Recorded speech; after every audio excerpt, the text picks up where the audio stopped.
আরবি পড়িয়ে কি চুক্তি করে টাকা নেওয়া যাবে? পাক এবং নাপাক কাপড় একসাথে ধৌত করলে কি পাক কাপড়ও তিনবার ধৌত করতে হবে? কিস্তিতে গাড়ি কেনার বিধান কি? স্বামী মারা গেলে নাকের ফুল পরে থাকা যাবে কিনা? টুপি মাথায় না দিয়ে নামাজ আদায় করলে কোনো সমস্যা আছে কিনা? মোহাম্মদ আশিক মন্ডল আপনি লিখেছেন, পাক এবং নাপাক কাপড় একসাথে ধৌত করলে কি পাক কাপড়ও তিনবার ধৌত করতে হবে?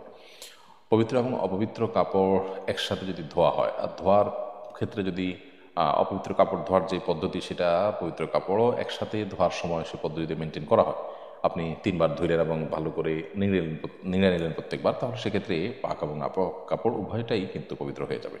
মোহাম্মদ আশরাফ চৌধুরী লিখেছেন, আরবি পড়িয়ে কি চুক্তি করে টাকা নেওয়া যাবে? আরবি পড়িয়ে চুক্তি করে টাকা তো নিতে পারবেন। যে কোনো বিষয়ে জ্ঞান দান করে, কাউকে শিক্ষা দান করে তার বিনিময় গ্রহণ করা জায়েজ আছে। এমনকি দিনই শিক্ষা দিয়েও আপনার বিনিময় গ্রহণ করা জায়েজ আছে, কারণ এই বিষয়গুলো এরকম যেগুলোর জন্য ডেডিকেট মানুষ না থাকলে এই বিষয়গুলো হারিয়ে যেতে পারে। সেজন্য যাতে করে এটাকে কেউ পেশা হিসাবে নিয়ে তার চলার জন্য তিনি এখান থেকে পারিশ্রমিক গ্রহণ করে চলতে পারেন, সেজন্য এটিকে সারা বিশ্বের সমস্ত ওলামায়ে জায়েজ বলেছেন। সো আরবি পড়িয়ে যদি চুক্তি করে টাকা নেওয়া হয় সেটি জায়েজ আছে। এমনি সেলিম রাজা লিখেছেন, কিস্তিতে গাড়ি কেনার বিধান কি?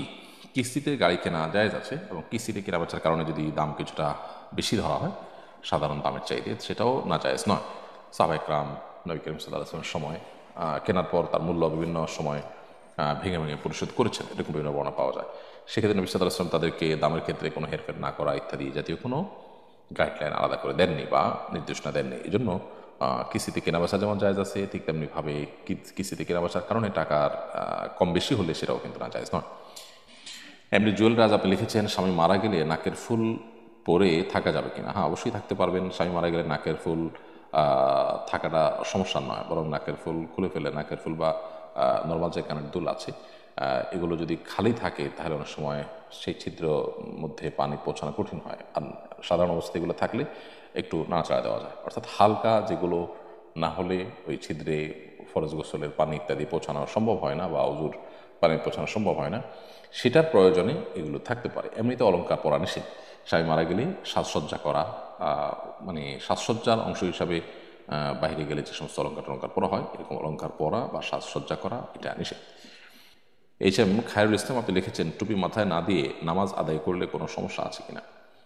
কোনো অসুবিধা নেই, টুপি মাথায় দিয়ে নামাজ পড়া কোনো জরুরি বিষয় নয়। তবে নবী সাল্লাল্লাহু আলাইহি সাল্লাম বেশিরভাগ সময়ই তার যে পোশাক ছিল তোমরা থেকে টুপিও ছিল। এটাকে অনেকে সুন্নতে আদা বা নবী সাল্লাল্লাহু আলাইহি সাল্লামের অভ্যাসগত সুন্নাহ বলেন, কালচারাল সুন্নাহ বলেন, এটি শরিয়া নির্দেশিত সুন্নাহ নয় বলেন। সেটাও যদি হয়, তারপর নবী সাল্লাল্লাহু আলাইহি সাল্লামের অনুসরণে কেউ যদি পড়েন সেটি সওয়াবের ভাগীদার তিনি হবেন ইনশাআল্লাহ তাআলা।